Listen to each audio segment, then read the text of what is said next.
ప్రేక్షకులందరూ నమస్కారం. ఈరోజు మన స్టూడియోలో ప్రముఖ ఆధ్యాత్మికవేత్త, ఆస్ట్రాలజర్ బ్రహ్మశ్రీ సుభాష్ శర్మ గారు ఉన్నారు. జూలై మాసం కన్యా రాశి వారికి ఏ విధంగా ఉండబోతుందో గురుగారి నుండి తెలుసుకుందాం. నమస్కారం గురుగారు. శ్రీమాత్రే నమః. గురుగారు, ఆషాఢ మాసం కన్యా రాశి వారి పరిస్థితి ఏ విధంగా ఉండబోతుంది? ఎలాంటి జాగ్రత్తలు తీసుకోవాలి? ఎలాంటి పరిస్థితులు ఎదురయ్యే అవకాశం కనిపిస్తుంది వీళ్ళకి? తప్పకుండా తెలియజేస్తాను. ముందుగా ప్రేక్షకులందరికీ శ్రీమాత్రే నమః, శ్రీ గురుభ్యో నమః. నమో దేవ్యై మహాదేవ్యై శివాయై సతతం నమః.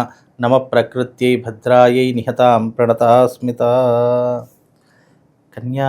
కన్యారాశి వారి యొక్క స్వభావం చాలా అద్భుతమైనటువంటి స్వభావం. వీళ్ళ యొక్క జీవితం ఎలా ఉంటుంది అని అంటే కనుక చాలా ఆనందంగా ఉండాలి, ఎంతోమందికి ఆదర్శంగా ఉండాలి అనే స్వభావం కలిగినటువంటి వారు ఈ కన్యారాశి వారు. వీరు జీవితంలో చాలా మట్టుకు కంజెస్ట్గా ఉంటారు.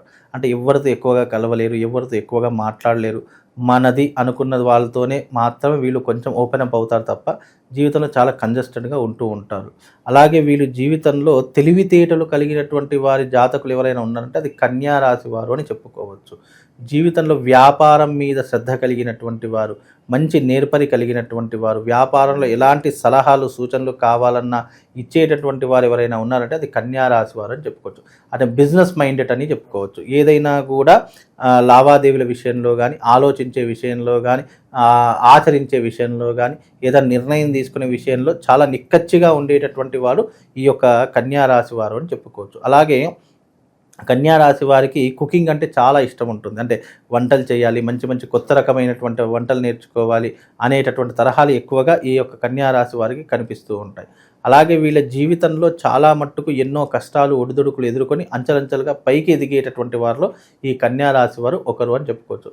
వీళ్ళకి ఎవరి దగ్గర నుంచి పెద్ద సహాయ సహకారాలు అందవు. వీళ్ళ కాళ్ళ మీద వీళ్ళే నిలబడుతూ ఉంటారు.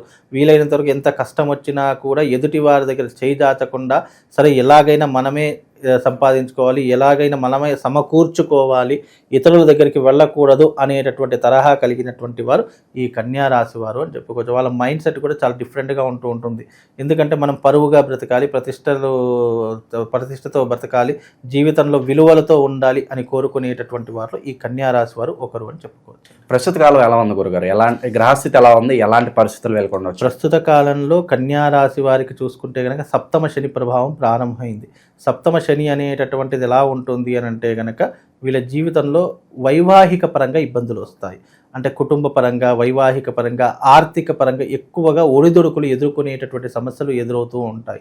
అలాగే కుటుంబం పట్ల శ్రద్ధ లేకపోవడము, ఆసక్తి లేకపోవడము, లేదా కుటుంబంలో అనేక రకాలైన నెగిటివ్ ఇంపాక్ట్, లేదంటే చీటికి మాటికి గొడవలు ఇవే ఎదురయ్యేటటువంటి అవకాశాలు ఈ యొక్క మాసంలో ఎక్కువగా ఏర్పడుతుంటాయి. కనుక ఈ మాసం కాస్త జాగ్రత్తగా ఉండే ప్రయత్నం చేసుకోవాలి.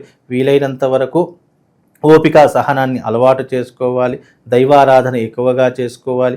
పెద్దవాళ్ళ సలహాలు, ఏదైనా ఇబ్బంది వచ్చిందంటే మీకు పెద్దవాళ్ళు ఎవరైతే ఉంటుంటారో ఫ్రెండ్స్ కావచ్చు, లేదా రిలేషన్ కావచ్చు, లేదంటే కుటుంబ సభ్యులు కావచ్చు, ఎవరైనా వాళ్ళ సలహాలు సూచనలు తీసుకొని నిర్ణయం తీసుకోవడం చాలా ముఖ్యము.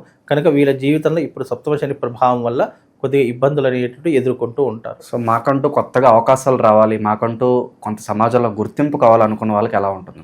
ఈ కన్యారాశి వారికి ఇది మాత్రం చాలా అద్భుతంగా ఉంటుంది. గుర్తింపు కావాలి అనుకుంటే కనుక, కష్టపడితే కనుక తప్పకుండా గుర్తింపు వస్తుంది. వీలైనంత వరకు సమాజంలో గౌరవంగా బ్రతకాలి, నలుగురిలో 10 మందిలో ఒకరిలా కాకుండా ఒకరిలో 10 మందిలో ఒకరిలా ఉండాలి అనేటటువంటి స్వభావం కలిగినటువంటి వారు గుర్తింపు కోసం చాలా ప్రయత్నాలు చేస్తూ ఉంటారు. వీళ్ళు ఎక్కువగా సాఫ్ట్వేర్ రంగంలో కానీ, లేదా న్యాయపరమైన సంబంధంలో కానీ, లేదా చెఫ్ అంటే ఈ కుకింగ్ చేస్తుంటారు కదా, అలాంటి తరహాలో ఈ యొక్క కన్యారాశి వారు ఎక్కువగా ఉంటూ ఉంటారు. అలాగే వీళ్ళ జీవితంలో ముఖ్యంగా స్త్రీతో చాలా ఇబ్బంది, పురుషులైతే స్త్రీతో చాలా ఇబ్బందులు పడతారు. అదే స్త్రీ అయ్యిందనుకోండి పురుషులతో చాలా ఇబ్బందులు పడతారు. వాళ్ళ వల్ల చిక్కుల్లో ఇరుక్కోవడం, అంటే ఒక స్త్రీ ఉందనుకోండి, ఎవరినైనా నమ్మి మోసపోవడం కానీ, లేదా వాడి వల్ల ఈమెకు ఏదైనా ఇబ్బందులు కలగడం కానీ, ఇలాంటివి ఎక్కువగా జరిగేటటువంటి లక్షణాలు ఉంటాయి.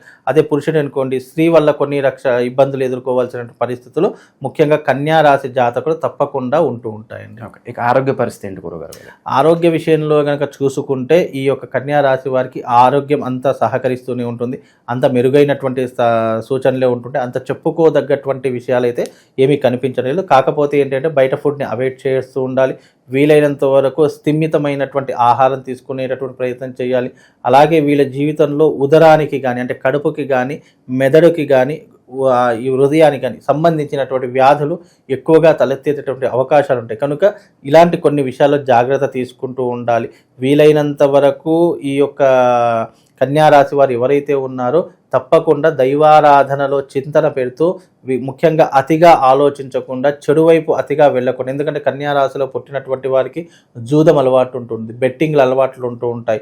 అలాగే వీళ్ళకి ఏంటి అంటే ఈజీ వేలో డబ్బులు రావాలి అనేటటువంటి ఆశాధోరణి ఎక్కువగా ఉంటుంది. అలాంటివి కొన్ని మానుకునే ప్రయత్నం చేసి కష్టపడితే కానీ డబ్బులు రావు. కాబట్టి కష్టపడేటటువంటి తరహాలో, అంటే నువ్వు ఉన్నటువంటి స్థానంలోనే కష్టపడేటటువంటి తరహాలో ఏదైనా ఒక వ్యాపారాన్ని కానీ లేదు అంటే ఉద్యోగంలో కానీ చేస్తే గనక నీ జీవితం స్థిరపడేటటువంటి అవకాశం ఎక్కువగా కనిపిస్తుంది. గురుగారు, శుభకార్యాలు వీళ్ళకి జరగటం కానీ లేదంటే మొత్తం వీళ్ళ చేతుల మీదుగానే శుభకార్యాలు వీళ్ళు జరిపించడం కానీ ఇలాంటి పరిస్థితులను కనిపిస్తున్నాయి. ముఖ్యంగా వీళ్ళ జీవితంలో ఇప్పుడున్నటువంటి ప్రస్తుత కాలంలో శుభకార్యాలు చేసేటటువంటి అవకాశాలు కనిపిస్తున్నాయి.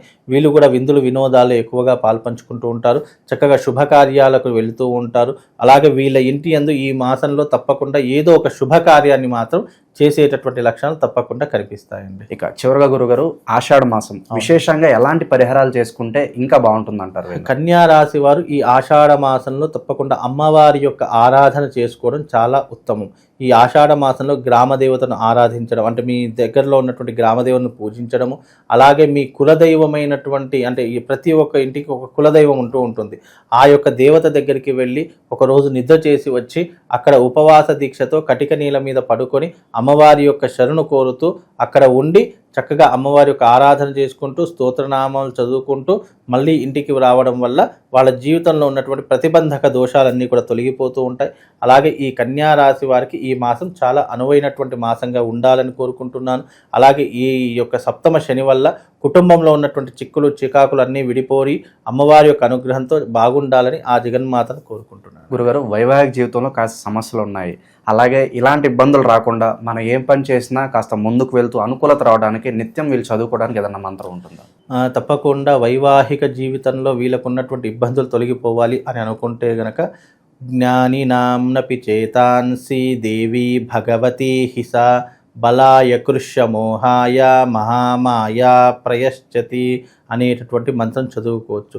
లేదా ఆంజనేయ స్వామికి సంబంధించినటువంటి మంత్రం త్వమస్మిన్ కార్య నిర్యోగే ప్రమాణం హరిసప్తమ హనుమాన్యత్నమాస్తాయ దుఃఖ క్షయకరో భవ అనేటటువంటి మంత్రం. ఈ రెండిట్లో ఏదైనా ఒకటి మీకు అనుకూలంగా ఉన్నది చదువుకునేటటువంటి ప్రయత్నం చేయండి. లేదంటే ఇవి రెండు నేను చదవలేను అని అనుకుంటే గనక ఓం పద్మాయై నమః అనేటటువంటి మంత్రం చదువుకోండి.